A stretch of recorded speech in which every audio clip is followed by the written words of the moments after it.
ఇప్పుడు ఫేస్‌బుక్ పరిచయాలు పెళ్లి వరకు దారితీస్తూ ఉన్నాయి. ఆ పెళ్లి మరణం వరకు దారితీస్తుంది. సో, అసలు అంటే పెళ్లి, మరణం ఈ 2 గూడా ఈ మధ్య కాలంలోని వరకట్న వేధింపులు మరలా గూడా ఇప్పుడు అవి మరలా భూమొస్తుంది. అంటే వరకట్న వేధింపులకి పెరుగుతూ ఉన్నాయి. హత్యలనేవి పెరుగుతూ ఉన్నాయి. గతంలో మనం జూసుకుంటే జనరల్‌గాను 1961 యాక్ట్ అనేది ఒకటుంది వరకట్న వేధింపులకి సంబంధించి.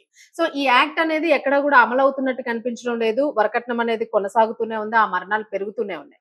సో, దీనికి సంబంధించి మియాపూర్‌లో తాజాగా ఒక ఘటన చోటు చేసుకుంది. సో, తెలుగు రాష్ట్రాల్లోనే కాదు వరకట్నం తీసుకోవడము, వీటి వలన శిక్షలు పడడము లేదా ఇటువంటి వేధింపులతోని భార్యలు అంటే మహిళలు ఎక్కువగా మృతి చెందడం అనేది ఇప్పుడు తరచూ గూడా కంటిన్యూ అవుతూ ఉందది. సో, దీనికి సంబంధించి మియాపూర్‌లో జరిగిన సంఘటన డీటెయిల్స్ చెప్పడానికి మా కరెస్పాండెంట్ దేవిక ఉన్నారు. సో, తనతో మాట్లాడదాం అసలు డీటెయిల్స్ ఏంటి అనేది. దేవిక, మియాపూర్‌లో ఏంటి ఆ సంఘటన? అంటే వీళ్ళు చూస్తే తెలుగు ఫ్యామిలీ లాగా అనిపించడం లేదు జనరల్‌గా. సో, వీళ్ళు నార్త్‌కి సంబంధించిన వాళ్ళా? ఇక్కడ లోకల్సేనా? ఆ అమ్మాయి దేనికి అంటే ఏ రీజన్‌తోన కట్నమే వేధింపులే కారణమా ఆమె మృతికి? యెస్ శౌర్య. ఇటీవల కాలంలో మనం సోషల్ మీడియా ద్వారా పరిచయమైన వ్యక్తులని ప్రేమించి, నమ్మించి, పెళ్లి చేసుకొని కట్నం కోసం వేధిస్తూ భార్య చనిపోయిన ఘటనలు అనేకంగా చూడడం జరిగింది. ఆ తరహాలోనే ఇప్పుడు కూడా ఈ మియాపూర్ కేసు కూడా ఉందని చెప్పొచ్చు. అయితే ఫేస్‌బుక్ ద్వారా వీరిద్దరి పరిచయం దాదాపుగా 5 ఏళ్లుగా కొనసాగింది. 5 ఏళ్ల తర్వాత ఇద్దరు కూడా మాట్లాడుకొని పెళ్లి చేసుకుందామని చెప్పి ఇంట్లో కూడా చెప్పగా, ఇంట్లో ఒప్పుకోకపోవడంతో వాళ్ళను పెద్దల్ని ఎదిరించి మరి పెళ్లి చేసుకున్నారు. అయితే వివరాల్లోకి వెళ్తే గనక బీహార్‌కు చెందిన ఇషిక 26 సంవత్సరాలు సాఫ్ట్‌వేర్ ఇంజినీర్. ఫేస్‌బుక్ లో 5 ఏళ్ల క్రితం మధ్యప్రదేశ్‌కి సంబంధించిన ఒక వ్యక్తితో పరిచయం ఏర్పడింది. ఇద్దరు హ్మ్. కూడా గచ్చిబౌలిలోనే ఓ సాఫ్ట్‌వేర్ కంపెనీలో పనిచేస్తూ ఉన్నారు. వీరి స్నేహం కాస్త ప్రేమగా మారి పెళ్లి దాకా దారితీసింది. కానీ పెళ్లైన 50 రోజులకే ఫిబ్రవరి 10న పెళ్లయింది.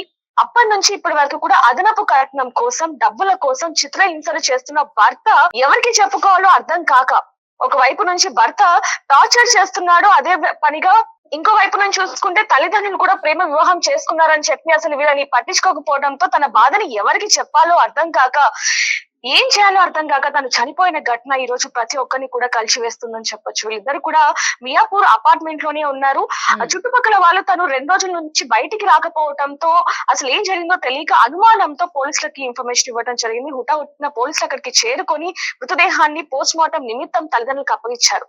కానీ తల్లిదండ్రులు మాత్రం ఇప్పుడు వాపోతున్నది ఒకటే. నా కూతుర్ని ప్రేమించాడు, పెళ్లి చేసుకున్నాడు, ఆనందంగా చూసుకుంటాడు అనుకున్నాం, కానీ ఇంత దారుణంగా హింసించి చంపేస్తాడు అనుకోలేదు. అంటే ఈ రోజు చనిపోవడానికి కారణం తనే కాబట్టి తనే చంపేశాడు అంటూ కూడా తల్లిదండ్రులు పోలీస్ స్టేషన్ ఎదుటైతే ఆందోళన చేస్తున్న పరిస్థితి కనిపిస్తుంది. ఆ మృతదేహాన్ని చూసి ఆ తండ్రి విలపిస్తున్న బాధ ప్రతి ఒక్కరిని కూడా కలవరపరుస్తుందని చెప్పొచ్చు శౌర్య. ఓకే. రైట్. ఇప్పుడు దీనికి కారణమైన హస్బెండ్ గాకుండాను ఇతర అంటే పేరెంట్స్ గాని లేదా సంబంధీకులు ఎవరైతే కుటుంబ సభ్యులు ఎవరైతే ఉంటారో, సో వీళ్ళ ఇన్వాల్వ్‌మెంట్ ఎలా ఉంది ఈ కేస్‌లోని? ఆ డీటెయిల్స్ ఏమైనా చెప్పారా?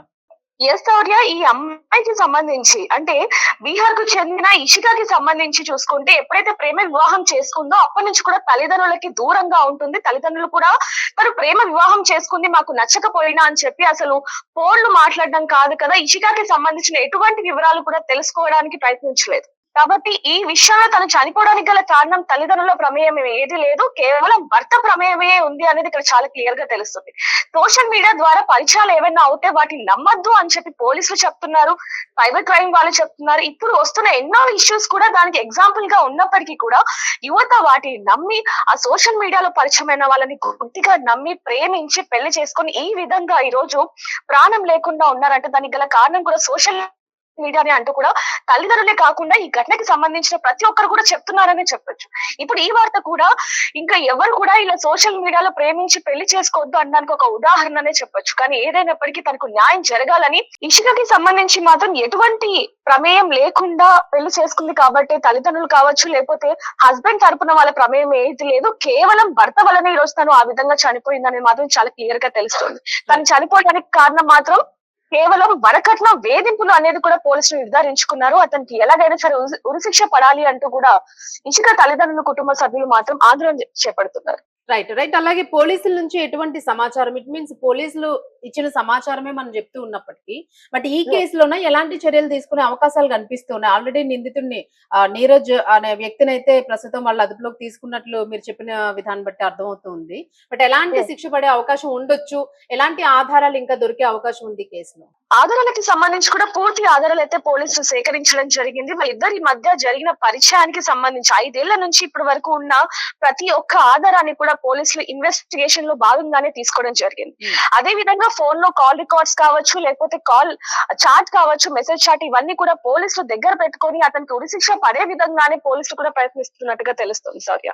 Right right thank you right ఇది మియాపూర్ కి సంబంధించిన వరకట్న వేధింపులకి సంబంధించిన సుసైడ్ కేసు సో దీనికి సంబంధించి డీటెయిల్స్ అన్ని కూడా పోలీసులు అయితే సేకరిస్తూ ఉన్నారు వరకట్న వేధింపులే దీనికి కారణము ఇంకా ఏదైనా ఇతర కారణాలు ఉన్నాయా అని చెప్పేసి ఆ నీరజ్ అనే వ్యక్తిని అంటే భర్తనైతే అదుపులోకి తీసుకోవడం జరిగింది అయితే మనకి ఆల్రెడీ చట్టాలు ఉన్నాయి 1961 వరకట్న నిషేధ చట్టం ఉంది సో దీనికి సంబంధించి వరకట్నం ఇచ్చినా తీసుకున్నా రెండూ కూడా నేరమే ఇక్కడ ప్రతి ఒక్కరు కూడా శిక్షకి అర్హులే అయినప్పటికీ కూడా చట్టపరంగా ఉన్నప్పటికీ కూడాను కట్నాన్ని తీసుకుంటూ ఉన్నారు కట్నాన్ని ఇస్తూ ఉన్నారు ఒకవేళ ఇస్తే ఎలాంటి శిక్షలు పడతాయి అనేవి కూడా అందరికీ తెలుసు బట్ ఇలాంటి వరకట్న వేధింపుల విషయంలో ఎక్కువగా అంటే గత కొన్నాళ్ళ క్రితం ఒక 20 ఏళ్ల క్రితమో 15 ఏళ్ల క్రితమో ఎక్కువగా కనిపిస్తూ ఉండేవి బట్ ఇవి కొంచెం తగ్గుముఖం పడుతూ వచ్చాయి మళ్ళా ఇప్పుడు అవన్నీ కూడా లైమ్ లైట్ లోకి వస్తున్నాయి అనేది అయితే అర్థమవుతుంది అయితే ప్రేమ పేరుతోని మా కరెస్పాండెంట్ చెప్పినట్లుగా నిజంగానే ప్రేమ పేరుతోని మోసం చేసి ఇట్లాగా మృత్యువాత పడుతున్న అమ్మాయిల